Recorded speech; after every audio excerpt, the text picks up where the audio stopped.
Бәріне сәлем. Біз бүгін жасанды интеллект көмегімен ертегі жасаймыз. Ол үшін кез келген браузерге кіріп, Gemini Storybook деген таңдау керек.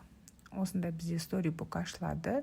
Ол жерге өзімізге қажетті промптты жазамыз. Мысалы, менде алгоритм тақырыбы бойынша бірінші сыныпқа арналған ертегі жасап бер деп жаздым. Және кішкене күте тұрамыз. Одан кейін бізде дайын ертегі пайда болады.